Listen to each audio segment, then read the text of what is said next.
Bonjour à tous et bienvenue pour cette nouvelle vidéo d'analyse d'échecs. Ça fait très longtemps que j'ai pas sorti de vidéo, ça fait très longtemps, très nombreux mois en fait, hein.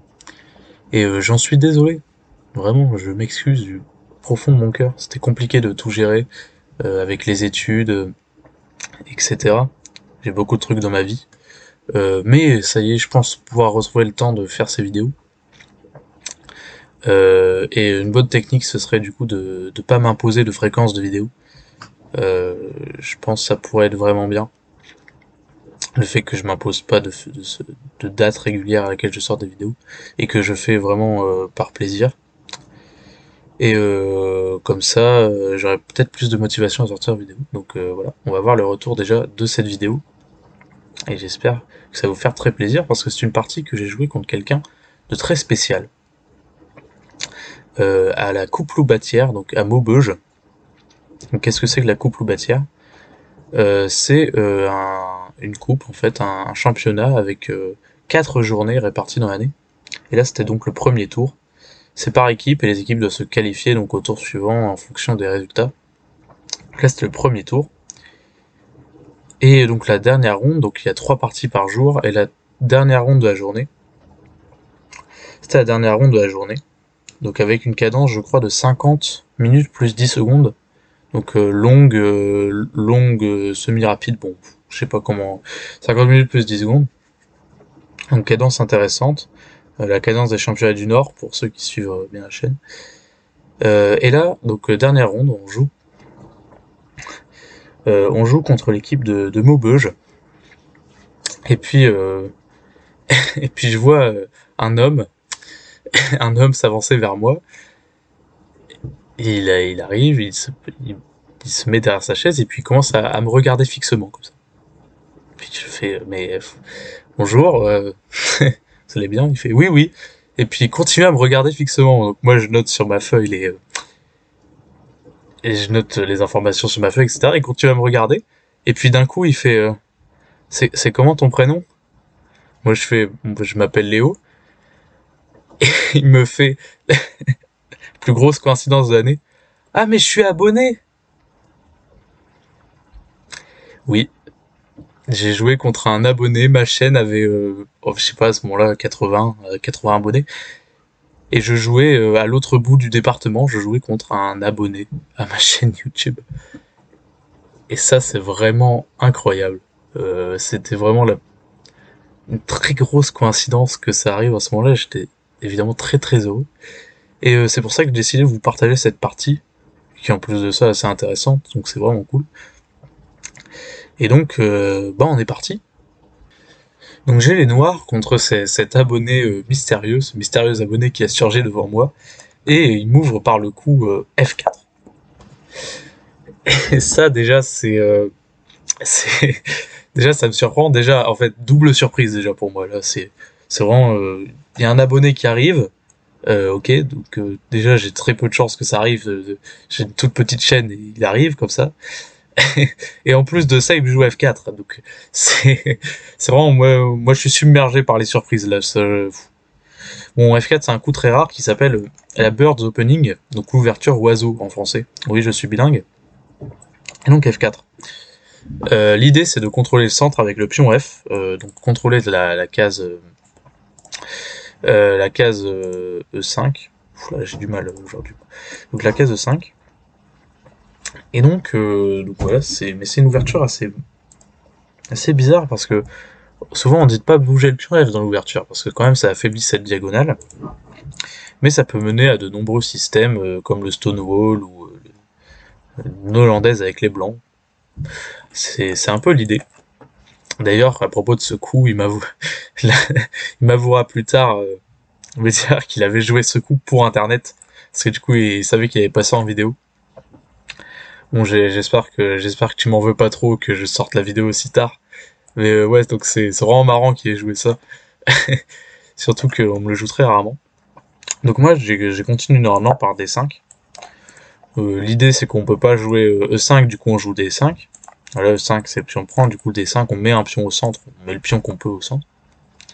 Cavalier F3 développement, empêche des dames Dame H4 échec qui peuvent arriver. Donc voilà, logique. C5, on met un autre pion au centre, on contrôle le centre. Très important de contrôler le centre. Vraiment, c'est le truc de base. Pourquoi contrôler le centre? Parce que du coup, on a plus d'espace sur l'échiquier et on peut plus vite ramener les pièces vers l'avant. Imaginons. Imaginons, on joue par exemple E3. Imaginons, on va dire D3. Moi, je joue D5. Cavalier là. C'est une ouverture complètement random pour vous expliquer. Et bah là, imaginons, il met son cavalier là. Bah, on peut directement jouer D4 et embêter son cavalier. Voilà, on embête le cavalier. Et on a plus d'espace et on embête des fous, etc. C'est vraiment complètement au hasard que je fais cette ouverture. Alors que, imaginons, on prend la même position, mais les blancs jouaient D5. Bah hop, on peut plus chasser le cavalier. Et donc ça, c'est vraiment la base, le principe le plus important des échecs, prendre le centre, pour pouvoir sortir ses pièces et avoir plus d'espace sur l'échiquier. Et donc moi je fais ça, c'est un peu l'objectif, au moins mon cavalier pour être en sûreté derrière. Et donc je mets mes pions au centre. Pour vous dire, dans mon lycée il y a des échiquiers, il y a beaucoup de mes amis qui jouent aux échecs. Et je vois souvent mes amis du coup dans l'ouverture ne pas contrôler le centre. Et après, par exemple, comment expliquer ça? Oui, quand j'ai un ami qui ne contrôle pas le centre et l'autre ami à qui j'ai dit de contrôler le centre, bah tout de suite ça se voit vraiment au premier regard que celui qui a décidé de prendre le centre, bah il domine l'échiquier et c'est plus facile pour lui de jouer. Alors que mon autre ami du coup qui a pas pris le centre, bah lui il se fait chasser ses pièces et c'est plus compliqué pour lui. Donc même au niveau vraiment débutant, c'est très important de respecter ce principe. C'est vraiment la première chose que vous devez savoir aux échecs, contrôler le centre. Donc bref, revenons à la partie. Mon adversaire joue E3. C'est vraiment le coup normal. E3, l'idée c'est d'empêcher ce coup. Voilà, contrôler, renforcer son pion. Pourquoi pas jouer D5. Bref, la totale. Sortir le fou aussi. Coup multifonction, cavalier F6, développement. On sort les pièces. B3. Donc il veut mettre son fou en fianchetto. Autre point. Oui, voilà, c'est ça. Quand vous avez une structure comme ça avec E3 et des D2, l'idée ça va être de mettre ce fou là en fianchetto avec B3. Imaginons, on aurait joué G3. Alors ça se joue aussi, mais c'est beaucoup moins puissant parce que cette structure là, en fait, elle laisse des trous sur case blanche. Vous voyez ici. En fait, tous les pions sont sur case noire, ce qui fait qu'il y a des trous sur case blanche. Alors que par exemple, si on joue B3 comme il a très bien fait, déjà son fou est bouché par le pion, donc le fou sera bien mieux sur la grande diagonale, et en plus de ça, là, dans cette structure, il a la moitié de ses pions sur case noire et la moitié sur case blanche, ce qui fait qu'il contrôle les deux couleurs de cases. Et ça, c'est aussi très important de contrôler les deux couleurs de cases pour ne laisser aucun trou dans sa position. Donc B3 est beaucoup mieux ici, et en plus son fou pourra sortir ailleurs, par exemple en E2, il sera très bien. Je fais G6, donc moi pareil. En fait, mon fou, je me dis si je le sors de ce côté-là, il va être un peu bloqué par ses pions. S'il sort en D6, bah il tape dans un pion, il tape dans un mur, quoi. S'il sort en E7, pareil, un peu, il pourra pas avoir d'avenir là-bas, c'est trop bien solide sur case noire. Du coup, je me dis, on va contester sa grande diagonale, qui est là. Donc je fais G6, fou B7, fou B2, fou G7, et on a tous les deux contesté à grande diagonale, donc c'est parfait. Mon adversaire joue C4, très bien joué. Il veut pas se faire écraser sous mon avantage d'espace au centre. Du coup, il contre-attaque au centre, c'est un très bon coup. C'est beaucoup plus fort que d'attaquer par exemple avec ce pion-là. Parce que comme on voit avec ce pion-là, c'est sûrement moins fort parce qu'il bloque son fou. Quoique jouable, je pense, mais ouais, il bloque son fou. Donc jouer avec C4, c'est bien mieux, surtout que si je prends, il peut reprendre du fou, là c'est très bien pour lui. Du coup, évidemment, je prends pas. Je fais le petit roc. Le petit croc. Dans mon club, on appelle ça le petit croc. C'est une rêve personnelle, certains l'auront. Et mon adversaire joue C prend descend. Ok, intéressant. Donc il échange son pion C contre un pion du centre. Donc c'est intéressant, c'est jouable. Donc il aura une majorité centrale et il pourra plus facilement occuper l'espace au centre. par exemple avec E4, etc. Néanmoins, mon cavalier, du coup, il se développe. Du coup, cavalier prend D5, mon cavalier vient au centre et prend plus d'espace. Mon cavalier est bien ici. Et il peut jamais trop pousser, du coup, à cause de ce pion qui reste en l'air. Donc ouais, c'est un échange convenable pour nous deux. Il fait fou prend G7. Roi prend G7. Cet échange est sûrement un peu mieux pour lui. De toute façon, il était un peu obligé de le faire. S'il fait C prend, cavalier prend, son fou est en l'air, ça sert à rien pour lui de le reculer. C'est vraiment l'échange à faire. Mon roi est un peu plus exposé. Et ouais, non, c'est un bon échange parce que mes cases noires sont faibles et il n'y a plus de fous qui changent pour lui. Donc finalement, en y repensant, je dirais que ce coup C prend, c'est un coup vraiment intéressant. Évidemment aussi. On ne veut pas faire dame prend, j'ai oublié. Mais dame prend, ce serait un coup plutôt horrible à cause de cavalier C3. Se développe et contre-attaque la dame en même temps, et la dame est obligée de revenir, on perd vraiment du temps. Donc autant prendre du cavalier pour ramener une pièce vers le centre, faut prendre le roi prend. Et donc l'échange est quand même plus avantageux pour lui, mon roi est plus faible, et l'échange a un pion de l'aile contre le centre, donc ça c'est bien pour lui. Il fait A3. Alors A3 sûrement pour empêcher cavalier B4. Que dit l'ordi? Ça m'intrigue beaucoup. Ouais, A3 c'est pas du tout un coup dans les... un coup logique. En fait A3, ça peut sembler intéressant, on évite les cavaliers B4, les cavaliers qui s'infiltrent. Néanmoins A3 ça développe aucune pièce. On craignait pas trop cavalier B4 en plus, hein, parce qu'il y a vraiment pas peu de menaces en fait de cavalier B4. Et ouais, donc A3 c'est un peu trop lent. Il fallait plutôt essayer de développer le fou, roquer, développer le cavalier peut-être, mais A3 c'est lent. Et je vais tout de suite en profiter en trouvant le meilleur coup. Avant de vérifier à l'ordi, c'est le meilleur coup. C'est dame A5. Alors là, on va me dire, oui, mais Léo, dans d'autres vidéos, t'as dit de pas sortir ta dame. Là, juste avant, t'as dit de pas sortir ta dame, tu peux te la faire attaquer, etc. Oui, mais là, la dame, en fait, elle exerce une pression directement sur son roi. Son roi est encore au centre, je me dis, son roi est au centre, quel est le meilleur moyen de l'exploiter? Et bien déjà, je me dis déjà tactiquement, il y a un moyen efficace de l'exploiter, c'est là, dame A5, ça cache une menace. La menace de cavalier prend E3.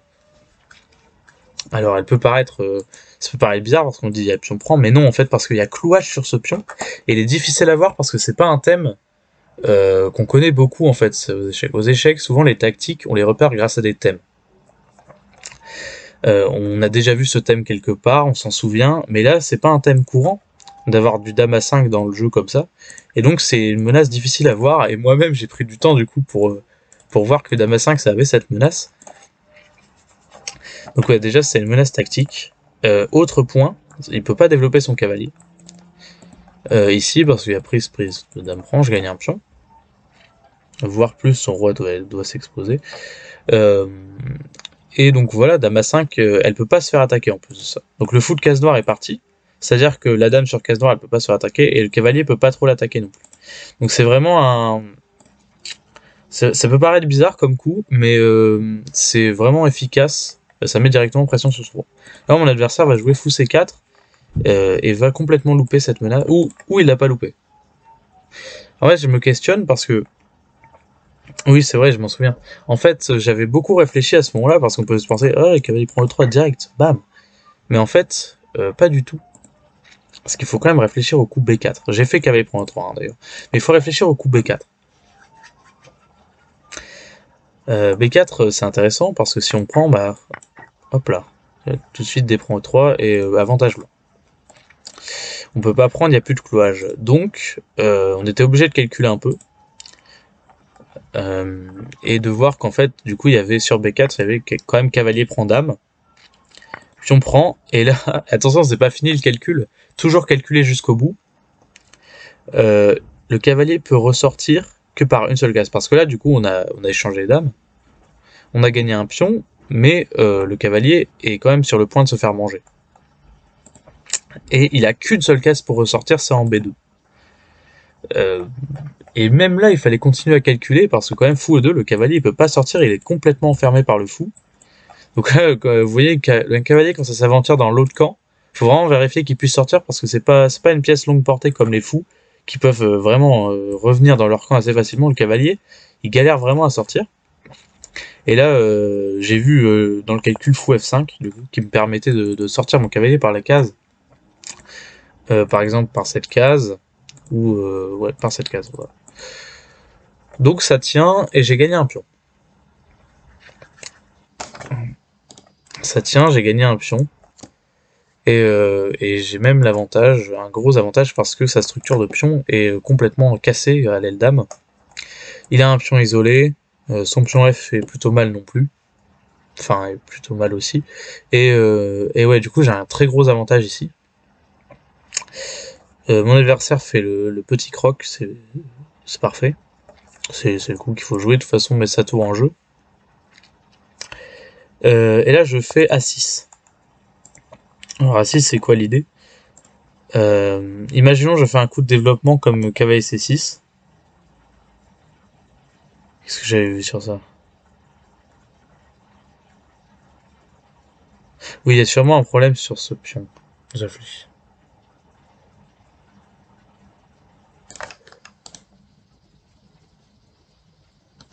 Ouais, bon.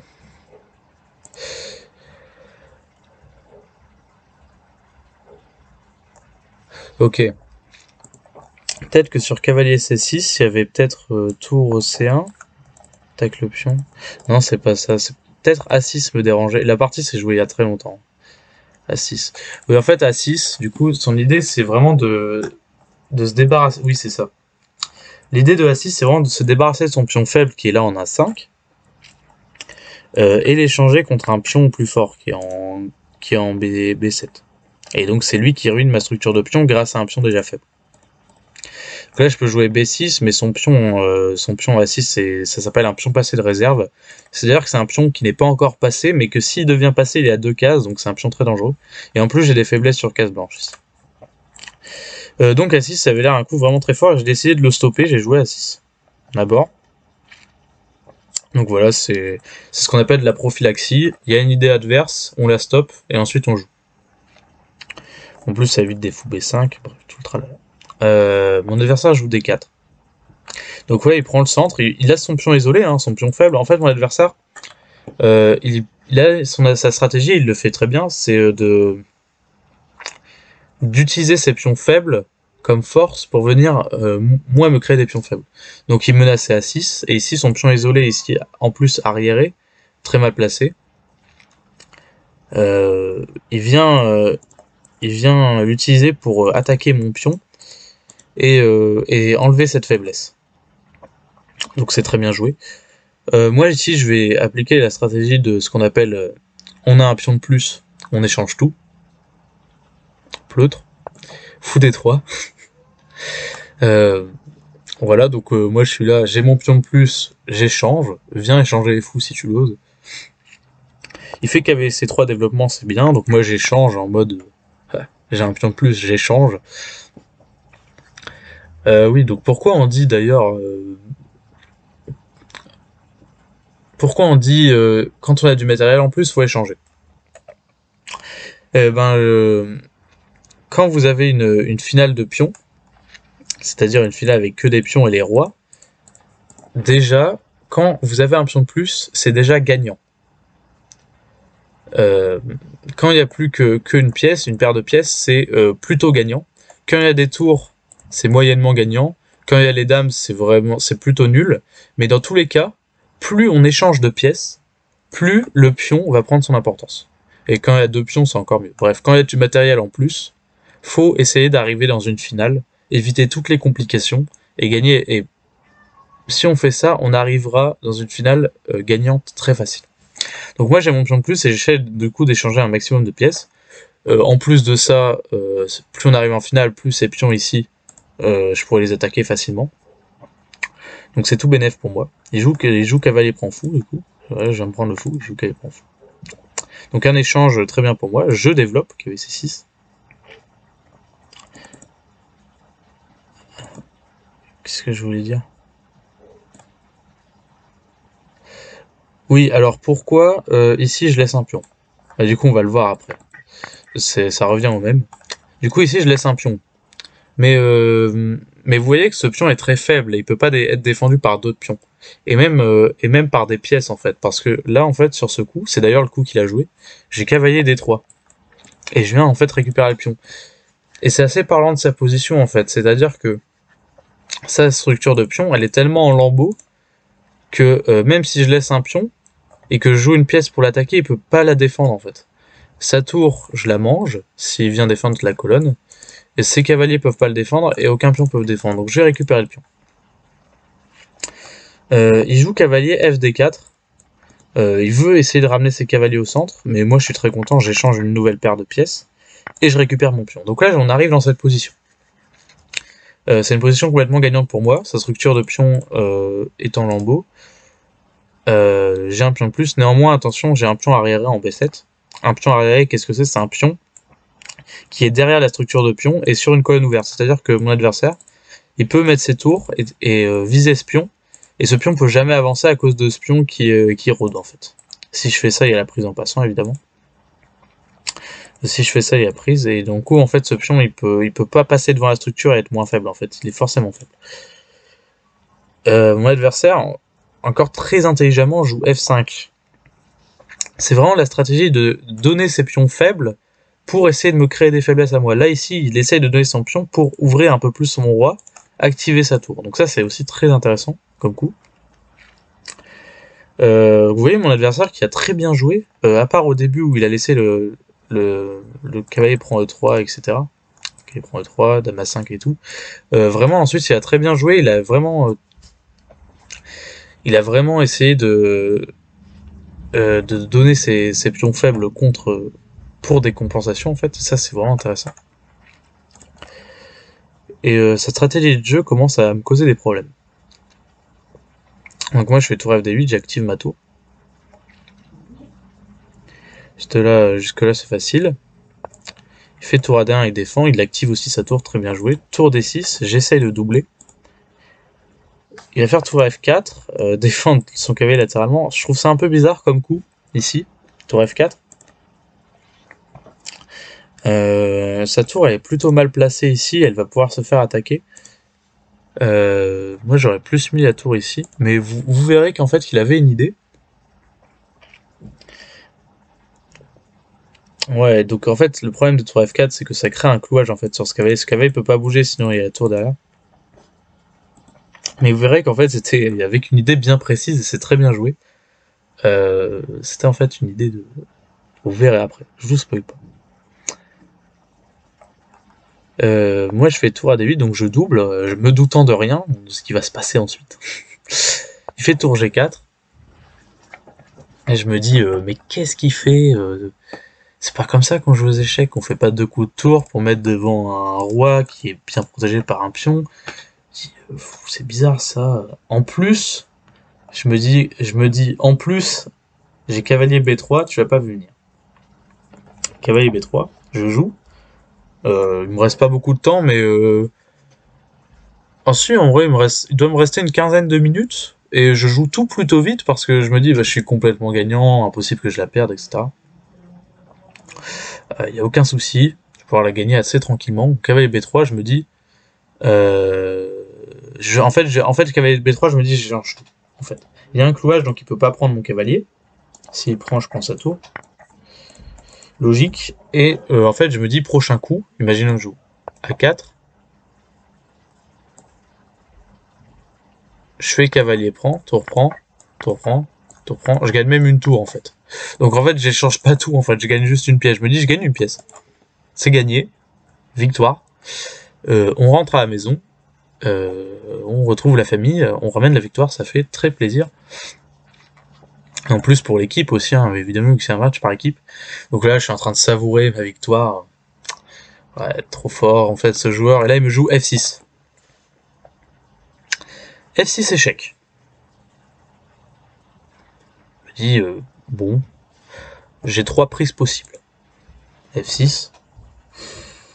J'ai pion prend. J'ai roi prend. Et j'ai tour prend. Donc quand même j'ai 3 prises, c'est pas avec ça tu vas me faire peur. Et puis je commence à calculer. Donc je me dis bah déjà, Roi prend, c'est impossible. Pourquoi c'est impossible? Parce que du coup, il vient faire un échec avec la tour. Je me décale. Et maintenant qu'il a décalé sa tour, hop, il peut prendre mon cavalier. Vu qu'il n'y a plus de clouage. Du coup, je me dis, ah très bien, d'accord, bah, tant pis, on prend pas du roi, mais en même temps, ça paraît logique. Bon, il me reste le pion et la tour. Si je prends du pion,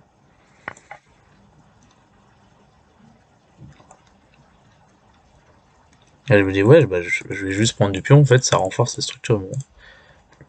N'hésitez pas à mettre sur pause hein, pour trouver le coup qu'il y a. En fait, ici, il y a cavalier F5 échec.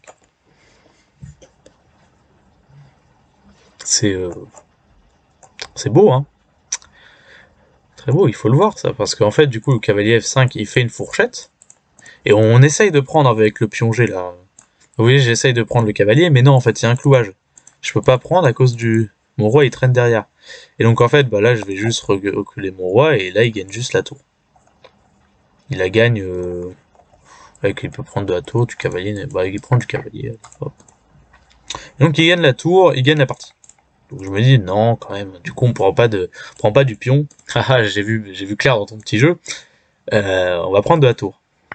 On va prendre de la tour. J'étais bien nu. Mais ici, il y a quand même cavalier F5 échec.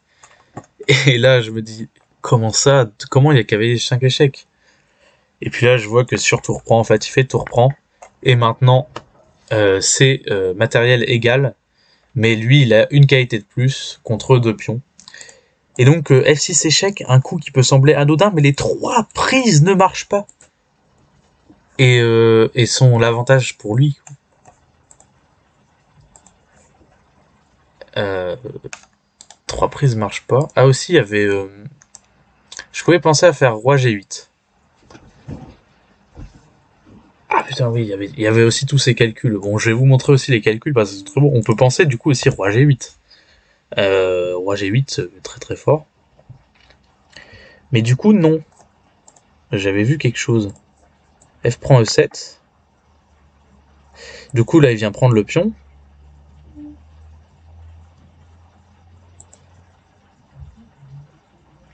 Il vient prendre le pion. Et là, du coup, il menace de prendre ma tour. Du coup, je fais par exemple tour ici.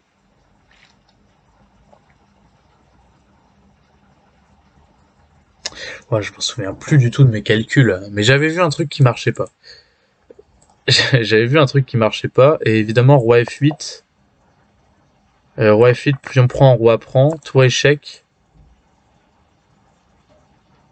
Le roi bouge et prend mon cavalier. Bon, voilà. Ça c'est globalement tous les calculs. Mais bref, F6 échec. Dans ma tête, il n'y avait aucun coup qui marchait. Et c'est vraiment extrêmement bien joué. J'ai dû réfléchir 10 minutes sur ce coup. Au bout de... J'avais plus que rien. J'avais quelques minutes à pendule. Je me suis dit, bon, on va faire tour prend. Il fait cavalier échec. Du coup, ça j'ai vu. Tour prend. Et là, bah c'est plus si clair. L'ordi dit que j'ai toujours l'avantage, mais quand même, c'est final déséquilibré et il a réussi ce qu'il voulait. Mettre du doute dans ma tête, et surtout que j'ai plus beaucoup de temps. Donc je fais tour prend, cavalier prend A5. Donc je viens prendre le pion. Donc là j'ai un point de plus au niveau matos. Mais il a ses tours qui sont très très fortes. Il fait tour B8, il vient attaquer mon pion de derrière. Je fais tour B5, je viens mettre ma tour sur une meilleure colonne. En fait, ma tour ici, elle peut pas infiltrer cette colonne-là, ces colonnes-là, parce qu'il y a son roi qui protège. Donc là, je mets ma tour sur une meilleure colonne où elle pourra, par exemple, aller en B2.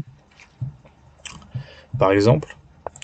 Il fait tour B4 pour m'empêcher ça. Du coup, il propose un échange des tours. Je fais roi F6, je monte mon roi. Donc jusque-là, très logique. En finale, n'oubliez pas de monter votre roi. Votre roi est une pièce.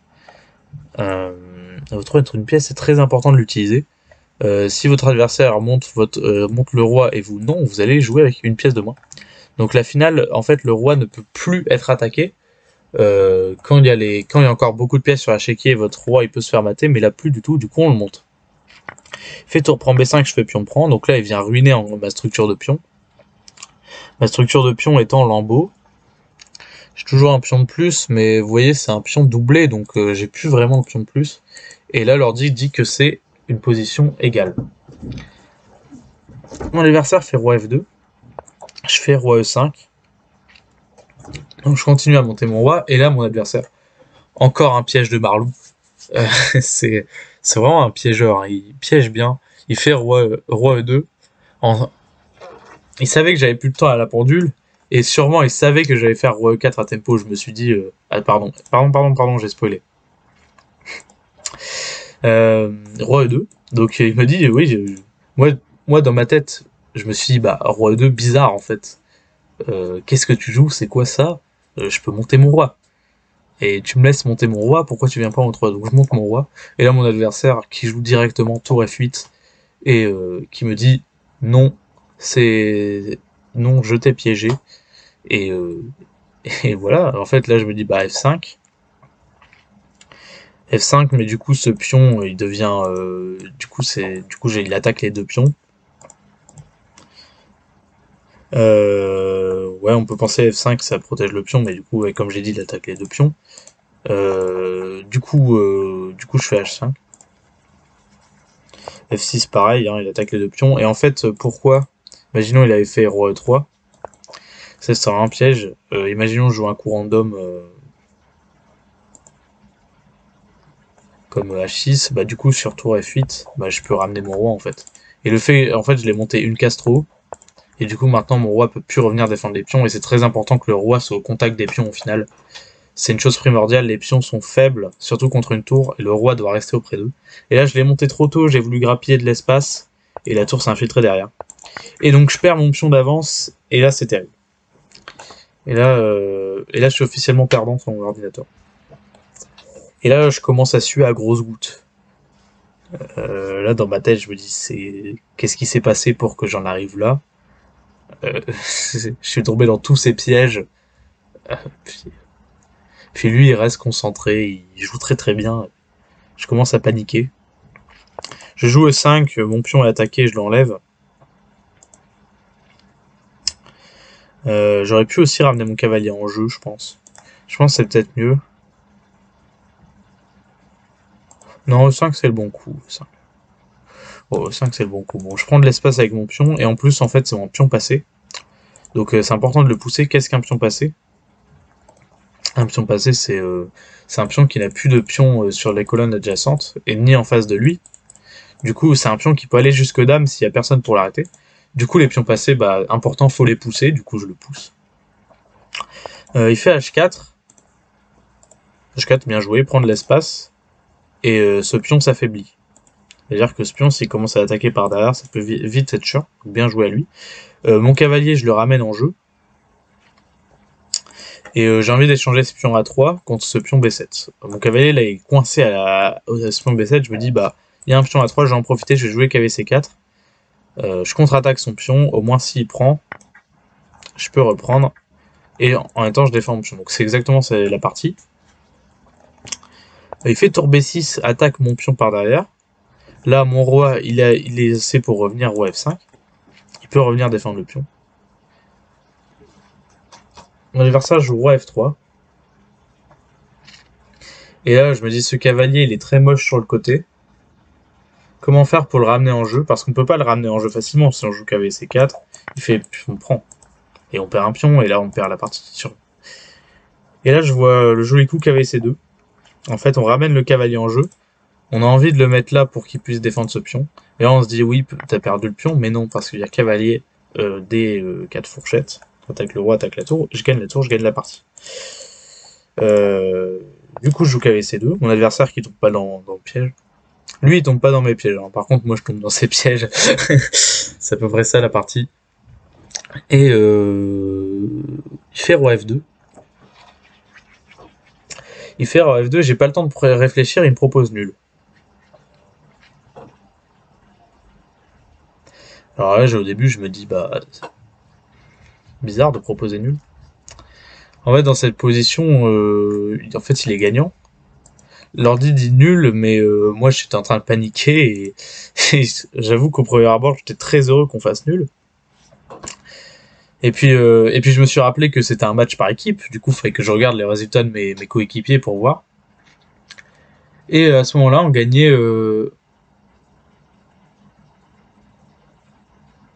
je crois qu'on gagnait 1,5 à 0,5, c'est-à-dire que un de mes coéquipiers avait gagné et l'autre avait fait nul. C'est-à-dire que si... non, je sais plus combien on gagnait. Non, oui, on gagnait 2-0. Voilà, c'est ça, on gagnait 2-0. Et donc, il nous suffisait d'une nulle pour gagner le match, en fait. Et c'est pour ça que j'ai trouvé la proposition nulle très bizarre.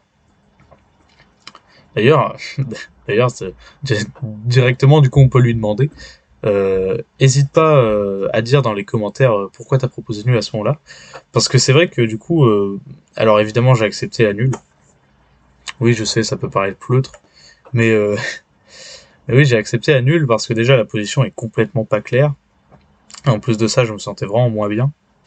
Sa tour est très très forte. Le cavalier est pas si fort. Un cavalier contre une tour, c'est vraiment mauvais. Hein. Et en plus de ça, oui, on gagnait le match. Surtout que la position de mon dernier compagnon restait très incertaine. D'ailleurs, il a fini par la perdre. Donc ouais, j'ai vraiment bien fait de faire nul. Et, euh, et donc voilà, nul. Que dire? Que dire? Il a parfaitement joué en fait. J'ai très bien joué l'ouverture. J'ai vraiment bien joué l'ouverture. Euh, j'ai réussi à gagner un pion, dégrader sa structure. J'ai tout fait bien. Et puis au moment de conclure, il m'a tendu des pièges impensables. Et moi, j'étais vraiment, c'est vraiment un excès de surconfiance, je pense, de ma part, de me dire, bah, c'est gagné, vraiment, je peux pas la perdre. Et j'ai fini, du coup, par paniquer, et pas être bien, donc, vraiment très, très bien joué de sa part, le fait qu'il ait pas abandonné, qu'il ait continué à tendre des pièges comme ça, et le F6 échec, vraiment très beau, très beau. Je viens de vérifier à l'ordi, hein, peut-être qu'il y avait Roi H8, Roi G8 qui tenait, qui avait l'air meilleur que ce que j'ai fait. Moi, j'avais calculé des trucs qui semblaient mauvais. Bref, en tout cas, très bien joué de sa part. Il a fait vraiment une super partie. Et puis, merci à lui de déjà suivre ma chaîne YouTube, celui d'avoir joué, mais surtout merci à lui de suivre ma chaîne YouTube intensément comme ça. C'est un de mes abonnés les plus fidèles. Et donc, je tenais à te remercier sincèrement pour le fait que tu suives la chaîne et que t'aimes bien. Et je m'excuse encore du retard de cette vidéo. J'aurais dû la sortir bien plus tôt. Et voilà. Donc c'était Analyse échec le retour. Ah ouais, je vais l'appeler comme ça la vidéo. Analyse échec le retour. Sensation. Il est revenu. Allez, je vous dis à très bientôt. J'espère. Et